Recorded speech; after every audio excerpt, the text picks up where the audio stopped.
So good morning everyone, I welcome you all to let's crack UPSC CSE. So आज के topics हम लोग discuss करते हैं। जो टॉपिक्स हैं आज के, house panel on private hospitals, ये इम्पॉर्टेंट टॉपिक है। मेनली हेल्थ सेक्टर के जो इम्पोर्टेंस है वो काफ़ी ऑलरेडी इंक्रीज़ हुआ है इस पेंडेमिक के टाइम पे, और प्राइवेट सेक्टर के पार्टिसिपेशन पर लगातार मतलब प्रयास भी किया जा रहा है। कई सारे रिकमेंडेशंस दिए गए हैं कि जो प्राइवेट सेक्टर है उसके पार्टिसिपेशन को इंक्रीज़ करना बहुत ज़रूरी है इन हॉस्पिटल्स। तो प्राइवेट सेक्टर पार्टिसिपेट तो करते हैं, लेकिन अफोर्डेबिलिटी पार्ट एक बहुत बड़ा रहता है। इसी से related house panel parliamentary standing committee की कुछ रिकमेंडेशंस हैं वो डिस्कस करते हैं। उनको बहुत जगह आप जीएस पेपर 2 के अंदर इस्तेमाल कर सकते हो। स्पेक्ट्रम ऑक्शन के बारे में हम लोग डिस्कस करेंगे, बहुत इंपॉर्टेंट टॉपिक है जीएस पेपर 3 इकोनॉमिक सेक्शन और साइंस एंड टेक्नोलॉजी के लिए। पॉलिटिकल क्राइसिस इन नेपाल के बारे में हम लोग डिस्कस करेंगे। नया जो सार्स का CoV-2 का जो वेरिएंट है डिस्कस करेंगे, वेरिएंट क्या है और इससे क्या चैलेंजेस आ सकते हैं, वैक्सीन के बनने में क्या चैलेंजेस आ सकते हैं वो डिस्कस करेंगे। और ये भी आपका साइंस के अंदर ये टॉपिक आपका आ जाता है। ह्यूमंस एंड डिजिटल टेक्नोलॉजी की जब आप बात करते हो तो हर चीज़ का अगर आप डिजिटलाइजेशन कर देते हो तो क्या ह्यूमंस की ज़रूरत नहीं पड़ेगी, उनकी भी एक इम्पॉर्टेंस है, वो भी हम लोग जानेंगे। ये भी आपका एक टॉपिक बन सकता है जीएस पेपर 3। जो साइबर वाले जो इश्यूज़ हैं उन पर प्रश्न आपका बन सकता है, ऐसे में भी ये टॉपिक आपका बन सकता है। आखिरी में आपको I will give you the mains question और कुछ छोटी न्यूज़ है। So this session is presented by me, my name is Saurabh Pandey. अगर आप IAS एग्जाम की तैयारी कर रहे हैं, अकेडमी से आप जुड़ सकते हैं। इंडिया के टॉप 80+ एजुकेटर से आप लाइव पढ़ सकते हैं। ये नया बैच कोर्स आपका ऑलरेडी शुरुआत हो चुकी है। जो क्लासेस मिस हुई हैं उनको आप रिकॉर्डिंग देख सकते हैं। Use the code SP Live to join it. 6 month batch course है प्रीलिम्स 2021 के लिए। बहुत इंपॉर्टेंट कोर्स है आपके लिए, जिससे कि आप अपनी प्रिपरेशन को अच्छा कर सकते हैं। साथ में अगर आप 2022 की तैयारी कर रहे हैं तो इसका भी कोर्स आपका बैच कोर्स शुरू हो चुका है। Use this code SP Live again. जैसे कोड का इस्तेमाल करोगे अमाउंट विल रिड्यूस बाय 10%, और इंडिया के टॉप 80+ एजुकेटर से अप्लाई पढ़ सकते हैं। मेरे द्वारा करंट अफेयर्स प्रतीक सर हैं, मृणाल सर है, सिद्धार्थ सर है, कोटवे सर हैं जो कि आपके लिए सेशंस लेंगे, और भी कई सारे एजुकेटर्स हैं। सो एक प्लान प्रिपरेशन आप कर पाओगे। साथ में ये भी ध्यान में रखना है कि जो आइकॉनिक सब्सक्रिप्शन है जिसमें आपको मेंटर असाइन रहते हैं, तो वो उसका जो प्राइस है वो भी इंक्रीज़ होने जा रहा है। तो अभी तक अगर आपने ज्वाइन नहीं किया तो उसको आप ज़रूर से करें। UPSC CSC 2023 के लिए अगर आप तैयारी करें तो इसके लिए भी है ना, ये 2 इयर्स बैच आप ज्वाइन कर सकते हो। ये भी आप ज्वाइन कर सकते हो by using this code SP Live। Code का इस्तेमाल करोगे amount will reduce by 10%। Agriculture का कोर्स भी जनवरी 5 से शुरू हो रहा है। This course is presented by me. जनवरी 5 से शुरू हो रहा है, 9:30 को आपकी क्लासेस हैं। तो आप सब्सक्रिप्शन ले सकते हैं अनअकैडमी GS और ऑप्शनल का। इसके अलावा कंबाइंड भी आप सब्सक्रिप्शन ले सकते हैं। आइकॉनिक सब्सक्रिप्शन में आपको मेंटर असाइन रहते हैं, उसका प्राइस हाइक होने जा रहा है, तो आप ज्वाइन कर सकते हैं। इस सेशन का PDF आप SP करंट अफेयर्स से डाउनलोड कर सकते हैं। SP करंट अफेयर्स जो है उससे आप डाउनलोड कर सकते हैं। Daily dose with S.Pandey, daily dose with S.Pandey जो है वहाँ पे आप अपना आंसर सेंड कर सकते हैं। academy.com/@SP Live में आप मुझे फॉलो कर सकते हैं। सो यहाँ पे देखते हैं house panel moods law to keep a check on private hospitals. So before I start I just small request from you. Today I try to take the live session, but again the technical issue है। I am not in the studio, so from 24th onward I will be there. So हम लोग वहीं studio में आपकी वही class होगी live जैसे पहले होती थी, क्योंकि जो टेक्निकल लाइव वाला पार्ट है वो अब लिया जा सकता है इस चैनल पे। सो हम लोग लाइव सेशंस रेगुलर आप करेंगे। So I request each of you कि जो भी अभी इतने दिन तक परेशानी हुई है और आप लोगों ने कोऑपरेट किया है, so thank you to each of you. और ये सेशन है, इस सेशन को भी आपको अगेन पूरा देखना ही है। कल का सेशन भी है। एज आई सेड कि आई am not in Jaipur, so I am taking the session from somewhere else, but I want कि आपका जो सेशन है वो ज़रूर से हो, और उसमें जो कवरेज है वो पूरी चीज़ों का जो कवरेज है वो आपका बना रहे। सो पहला टॉपिक देखते हैं। पहला टॉपिक है कि ये टॉपिक अगेन आपका इंपॉर्टेंट भी हो सकता है। हेल्थ सेक्टर से कोई प्रश्न आपका आता है तो वहाँ पे आप इसको मेंशन कर सकते हो। House panel moods law to keep a check on private hospitals. Private hospitals पर चेक के लिए पार्लियामेंट्री स्टैंडिंग कमेटी के कुछ रिकमेंडेशंस हैं, वो ये जो पॉइंट्स आप लिखे हुए हैं इन्हीं को आपको ध्यान में रखना है। तो पार्लियामेंट यहाँ पे अगर देखा जाए, parliamentary standing committee on home affair headed by Congress leader Anand Sharma, उन्होंने रिपोर्ट सबमिट की है टू राज्यसभा चेयरपर्सन। और कई सारे ऐसे केसेस हैं जिसमें bed reserve for COVID-19 patient in private hospitals और वो काफ़ी महंगा दिया गया है। तो कुछ चीज़ें कही गई, जैसे एक रेगुलेटरी ओवरसाइट मेंटेन करना है सारे हॉस्पिटल्स जो देश में काम कर रहे हैं, है ना, कि वो ऐसा इंश्योरेंस क्लेम को लेने से मना कर दें, क्योंकि जो हेल्थ केयर है उसकी अफोर्डेबिलिटी पार्ट की आप बात करते हैं, वो एक बहुत मैटर करता है। पब्लिक इंफ्रास्ट्रक्चर को हम इतना वर्क कर नहीं रहे हैं, अराउंड 1.13% GDP का हम उस पर खर्चा कर रहे हैं, उसको भी इंक्रीज़ करने की ज़रूरत है। सो अफोर्डेबिलिटी पार्ट पे हमने इतना कार्य किया नहीं है। अफोर्डेबिलिटी पार्ट हमें इंक्रीज़ अगर करना है तो एक इंश्योरेंस एक बड़ा रास्ता बनता है। आयुष्मान भारत जैसी स्कीम्स हैं, तो इसके ये भी ज़रूरी है कि इन स्कीम्स में के तहत जितने भी ये हॉस्पिटल्स हैं वो हॉस्पिटल्स इंश्योरेंस क्लेम को एक्सेप्ट करें। अगर वो इंश्योरेंस क्लेम को नहीं एक्सेप्ट करते तो एक और चैलेंज आपका आ जाता है जो पुअर है, क्योंकि पब्लिक इंफ्रास्ट्रक्चर आपका इतना पेनिट्रेट नहीं हुआ है कि वो हर जगह रीच कर सके। सब लोग जो प्राइमरी, टर्शरी, सेकेंडरी जो आपके जो हॉस्पिटल्स फैसिलिटीज़ प्रोवाइड करते हैं तो वो उनको देख सकें, मतलब उनको एक्सेस कर सकें। तो ये ज़रूरी है कि प्राइवेट सेक्टर के पार्टिसिपेशन को बढ़ाया जाए। प्राइवेट सेक्टर का पार्टिसिपेशन अगर बढ़ेगा तो एक्सेसिबिलिटी तो बढ़ेगा, लेकिन अफोर्डेबिलिटी पार्ट के लिए इंश्योरेंस पॉलिसीज़ बहुत ज़रूरी हो जाती है। उसके बाद कोविड-19 ट्रीटमेंट को कैशलेस बनाने के लिए कहा गया है। सेपरेट विंग बनाना चाहिए नेशनल डिजास्टर मैनेजमेंट अथॉरिटी के लिए, that will specialised in handling pandemic. महामारी से लड़ने के लिए एक सेपरेट विंग बनाना चाहिए। 30 चीज़ को आप बहुत जगह मेंशन कर सकते हो। इफेक्टिव इम्प्लीमेंटेशन की ज़रूरत है ग्राउंड लेवल पे, और address the problem being faced by farmers, non corporate, non farm, small micro enterprise in getting loans. जो लोन्स हैं है ना, उसको लेने में जो उनको दिक्कत होती है उनको इंश्योर किया जा सके, उसको दूर किया जा सके। Ensure state delivery dry ration allowances to children deprived. जो मिड डे मील जिनको नहीं मिल पा रहा बच्चों को, जैसे स्कूल्स बंद हैं तो मिड डे मील के तहत जो उनको न्यूट्रिशन प्रोवाइड भी होता था वो नहीं मिल पा रहा, तो उसके लिए भी एक प्रयास किया जाए। ड्राई राशन है, मतलब जो पका हुआ मिलता था वो नहीं, अब राइस वीट जो भी है वो प्रोवाइड किया जाए। सो ऐसे कई सारी जो सजेशंस हैं वो हाउस पैनल के द्वारा दिया गया। नेक्स्ट बहुत इंपॉर्टेंट टॉपिक है, क्या कदम उठाया जा सकता है, get this spectrum auction right. ये GS पेपर 3 इकोनॉमी सेक्शन के अंदर आप इसको इंक्लूड कर सकते हो। सो हाल में ही यूनियन कैबिनेट ने it has cleared much awaited auctions of radio spectrum in various bands for commercial mobile services। देखो स्पेक्ट्रम की बहुत ज़रूरत होती है। जैसे आप इमेजिन करो, ये जो रेडियो फ्रिक्वेंसीज़ हैं, डिफरेंट रेडियो फ्रिक्वेंसीज़ हैं, इन डिफरेंट रेडियो फ्रिक्वेंसीज़ को इस्तेमाल किया जाता है डिफरेंट जो कंपनीज़ हैं उनके द्वारा, और उस फ्रिक्वेंसी में वो अपना जो नेटवर्क है उसको रन करते हैं। अगर ऐसा हो कि कोई भी आपने फ्रिक्वेंसी अलॉट नहीं किया तो फिर एक ही फ्रिक्वेंसी को बहुत सारे प्लेयर्स इस्तेमाल करेंगे, फिर काफ़ी कन्फ्यूज़न भी क्रिएट होगा और वो चीज़ें मैनेज भी नहीं होगी। तो क्या होता है कि कंपनीज़ इन स्पेक्ट्रम्स को बाय करती हैं, रेडियो फ्रिक्वेंसीज़ को ये बाय करती हैं, और इसको बाय करने के बाद उनको फ्रीक्वेंसी अलॉट की जाती है और उसी फ्रीक्वेंसी को वो कंपनी इस्तेमाल करती है।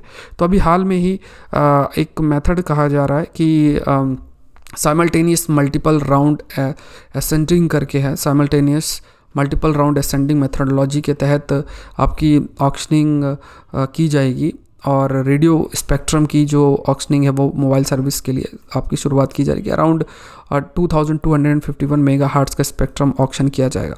अब कई सारे ऐसे फैक्टर्स हैं जो कि डिटरमाइन करेंगे कि क्या ये जो स्पेक्ट्रम ऑक्शन है whether it will be successful और नॉट, क्या ये सक्सेसफुल होगा कि नहीं। पहला है जो इसका रिजर्व प्राइस, अगर रिजर्व प्राइस बहुत हायर साइड में हुआ सो व्हाट विल हैपन कि जो पार्टिसिपेशन है ऑक्शन में वो बहुत ही कम होगा। ये पॉइंट आप नोट कर सकते हो कि जो पार्टिसिपेशन है ऑक्शन में, participation will be very less.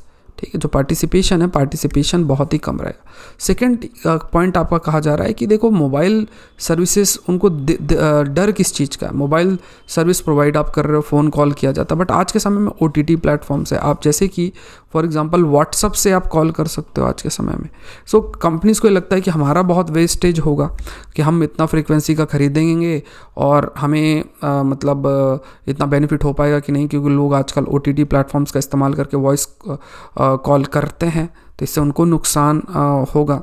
और ख़ास बात यह है कि ये जो कॉलिंग की जाती है इनमें कोई ऐसा रेगुलेटरी मैकेनिज़्म भी फॉलो नहीं किया जाता है। सो ये एक चैलेंज आपका आ जाता है। तीसरा है कि आज के समय में जैसे कई स्कीम्स हैं, PM वानी स्कीम, कमेंट सेक्शन में लेट मी नो PM वानी स्कीम क्या है। तो PM वानी स्कीम की भी अगर आप बात करोगे, PM वानी स्कीम, सो पीएम वानी स्कीम में भी जैसे मतलब कमेंट सेक्शन में let me know the full form of PM वानी स्कीम। तो अगर आसपास कोई शॉपकीपर है, मिल्कमैन, कुछ ऐसे हैं, तो वहाँ पे वो सर्टेन इंटरनेट बैंडविड्थ बाय कर सकते हैं और वो हॉटस्पॉट प्रोवाइड कर सकते हैं आसपास के लोगों को, जिसके लिए वो सर्टेन चार्जेस कर सकते हैं।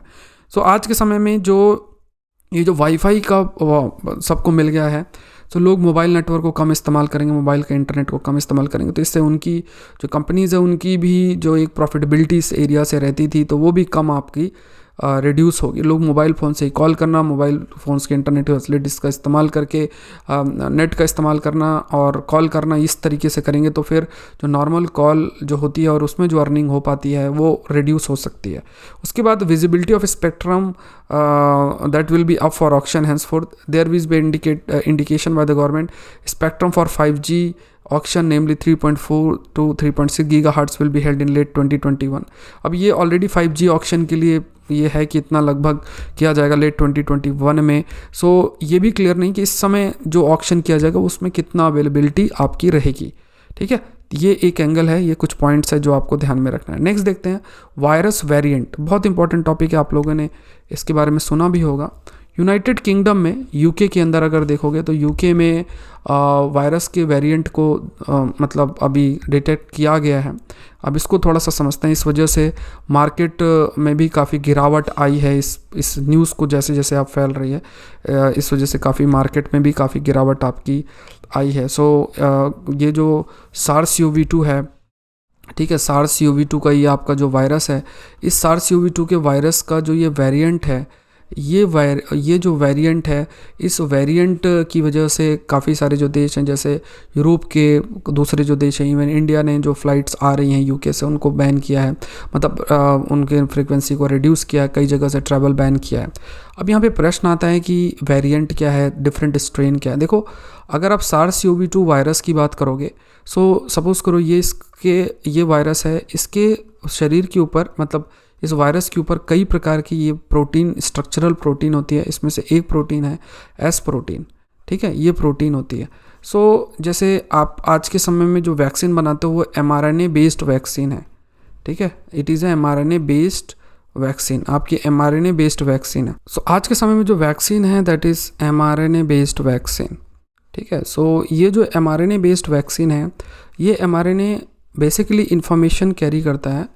इन्फॉर्मेशन ये कैरी करता है, किससे रिलेटेड इन्फॉर्मेशन कैरी करता है? It is related with the protein, कौन सी प्रोटीन का फॉर्मेशन होगा। तो जैसे SARS-CoV-2 का वायरस है, उसके ऊपर कई सारी आपकी प्रोटीन्स होती हैं, स्पाइक प्रोटीन, दूसरी स्ट्रक्चरल प्रोटीन इस वायरस के ऊपर होती हैं। तो स्पाइक प्रोटीन से रिलेटेड सपोज करो mRNA जो है ये इन्फॉर्मेशन कैरी करता है, और इस वैक्सीन को जब आपके शरीर के अंदर इंट्रोड्यूस किया जाता है तो ये प्रोटीन आपके शरीर में बनती है और इसके खिलाफ एंटीबॉडीज़ आपकी बनती हैं। अब देखो, यहाँ समझने की बात क्या है, समझने की बात यह है कि जो वेरिएशन हो रहा है, बहुत डिफरेंट टाइप ऑफ स्ट्रेन्स इस वायरस के देखने को मिलते हैं, और कहा जाता है कि जो वेरिएशन हो रहा है वो डिफरेंट जो प्रोटीन्स हैं आपकी, ठीक है, उस प्रोटीन के फॉर्मेशन में या उस प्रोटीन से रिलेटेड वेरिएशंस हो रहे हैं। सो ऑलरेडी जो आप वैक्सीन बना रहे हो, वो वैक्सीन बना रहे हो ऐसी कि इसमें वो इन्फॉर्मेशन है जो एक पर्टिकुलर प्रोटीन को प्रोड्यूस करेगी, जिसके खिलाफ आपका शरीर एंटीबॉडीज़ बनाएगा, ठीक है। अब अगर ये प्रोटीन का फॉर्म चेंज होगा तो आपने ऑलरेडी जो वैक्सीन बना रखी है जिसमें दूसरे प्रोटीन की इन्फॉर्मेशन है, सो वो वैक्सीन आपकी इनफेक्टिव हो सकती है, ऐसा कहा जाता है। लेकिन जो साइंटिस्ट वो कहते हैं कि जैसे ये जो वैक्सीन बन रही है उसमें ऑलरेडी ऐसे वेरिएंट्स को कवर किया जा रहा है। सो ऑलरेडी अगर इसमें सर्टेन छोटे वेरिएशंस अगर होते भी हैं तो इन वेरिएशन को आसानी से वैक्सीन के माध्यम से डील किया जाता है। अभी ऐसा कोई मेजर वेरिएशन नहीं है। सो अभी हाल फिलहाल में अभी जो वेरिएशन देखने को मिल रहा है वो ये है कि ये जो स्पाइक प्रोटीन है उसमें कुछ चेंजेस हुए हैं, क्योंकि यही स्पाइक प्रोटीन आपके शरीर के जो ये ह्यूमन सेल्स हैं, इस ह्यूमन सेल से आके कंबाइन होती है। अब जो ये वेरिएशन हुआ इस वजह से ये जो एफिनिटी है ना इस प्रोटीन की और ह्यूमन सेल्स की जुड़ने की जो एफिनिटी है वो बढ़ रही है। सो क्या जो नई वैक्सीन है वो नई वैक्सीन्स इस वेरिएशन को दूर कर पाएंगे कि नहीं कर पाएंगे, ये एक चिंता का विषय है, ये एक डिस्कशन आपका चल रहा है। सो अभी ये आप प्रीलिम्स के लिए याद रखो। पहला जो वेरिएंट है VUI 2020-1201, ये फर्स्ट वेरिएंट है जो कि investigation in December. Already 13 mutations हो चुके। देखो यहाँ शब्द एक मेंशन्ड है म्यूटेशंस के बारे में। क्या होता है आखिर म्यूटेशंस? जब आप म्यूटेशन की बात करते हो सो इसमें क्या है कि जैसे हर एक ऑर्गेनिज्म के सर्टेन जेनेटिक मटेरियल होता है। जैसे आपके शरीर के अंदर सेल्स हैं, सेल्स में क्रोमोसोम्स हैं, उस पर DNA है, DNA में आपके सेगमेंट्स में जीन है, उन जीन्स में सर्टेन वेरिएशंस आपके होते हैं, ठीक है। तो अगर ये सडन चेंजेस जेनेटिक लेवल पे देखने को मिलता है, सडन चेंजेस, ठीक है, सडन चेंजेस, तो we call it as mutations. ऐसे ही जो जेनेटिक मेकअप है इस वायरस का, सर्टेन वेरिएशंस उसके अंदर हो रहे हैं, तो उसके जो स्ट्रक्चर उस वायरस का, उसमें भी बदलाव आपको देखने को जो है वो मिलेगा। तो यहाँ पे कहा गया कि कुछ जो वायरस है, कुछ जो मतलब जो वायरस हैं उनमें कुछ उनका जो रीजन है ना, few of these are seen the region of the, कुछ जो वायरस है कुछ उसमें अगर आप देखोगे तो सर्टेन जो अभी फ़िलहाल चेंजेस आपको देखने को मिल रहे हैं वायरस के कुछ रीजन्स पे। और वो कौन से रीजन्स हैं कहा गया, ये एक ह्यूमन रिसेप्टर है सिंगल म्यूटेशन N501Y, ठीक है। सो ये एक म्यूटेशन एक प्रकार का है वायरस के सर्टेन रीजन का, जिस वजह से क्या देखने को मिल रहा है कि जो एफिनिटी है, जैसे मैंने आपको बताया, वायरस के बाइंड करने की ह्यूमन सेल्स पर वो बढ़ रही है और इससे उसकी ट्रांसफ़र होने की जो एबिलिटी है वो भी बढ़ रही है।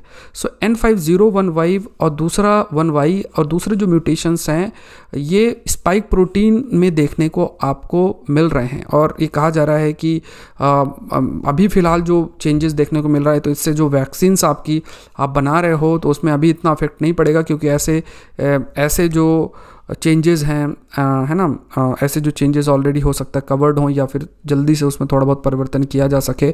और ये भी कहा गया है कि इस वैक्सीन के तहत ऐसी एंटीबॉडीज शरीर में बनाई जा रही हैं जो कि different type of spike protein के जो रीजन्स हैं उनको कवर किया जा रहा है और टी सेल इम्यूनिटी भी डेवलप की जा रही है।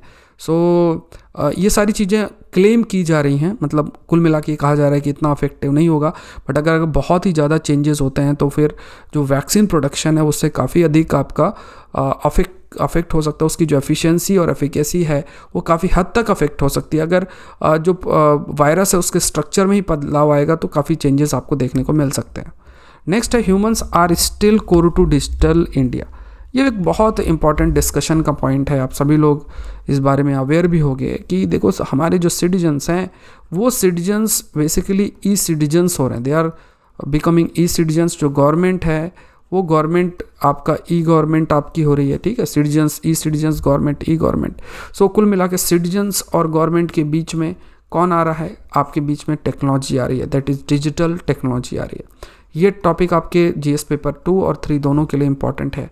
तो यहाँ पे क्या है कि सिटीजन्स और गवर्नमेंट के बीच में डिजिटल टेक्नोलॉजी आ रही है।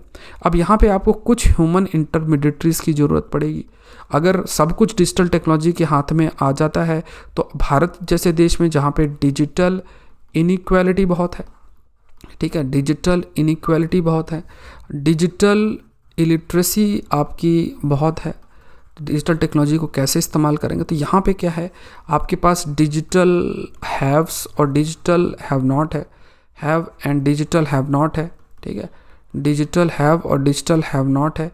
तो अलग अलग अगर आप इन चीज़ों को देखोगे तो digital have not, digital illiteracy, digital inequality, बहुत से ऐसे इश्यूज़ हैं। सो कुछ लोग गवर्नमेंट के सर्विसेज को अगर डिजिटल टेक्नोलॉजी के माध्यम से दी जाए तो कुछ लोग एक्सेस कर सकते हैं, कुछ लोग एक्सेस आपका नहीं कर सकते हैं। और पॉसिबिलिटी ये होगी कि व्हाट विल हैपन कि बहुत सारे लोग डिप्राइव्ड रहेंगे। तो डिजिटल इंडिया में जहाँ पे हम डिजिटल एम्पावर सोसाइटी का गठन करने की बात कर रहे हैं, जहाँ पे जो सरकारें डिजिटल टेक्नोलॉजी का इस्तेमाल करके अपने आप को ट्रांसफॉर्म करने की बात कर रही हैं, जहाँ पे वो कह रही हैं कि मैक्सिमम गवर्नमेंट और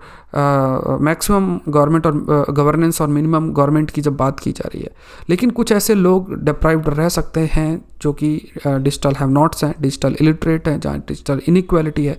सो वहाँ पे दूसरे जो इंटरमीडिएटरीज होते हैं वो एक बड़ा बड़ा रोल प्ले कर सकते हैं ऐसे लोगों को अवेयर करने में कि किस तरीके से डिजिटल टेक्नोलॉजी का इस्तेमाल किया जा सकता है ना, सर्टेन गाइडलाइन। तो इंटरमीडिएटरीज जो है वो सिटीजन्स को हेल्प कर सकते हैं बहुत सारे ऐसे बैरियर्स को दूर करने के लिए, जो कि अवेयरनेस को रोकने के लिए रिस्पॉन्सिबल है ना।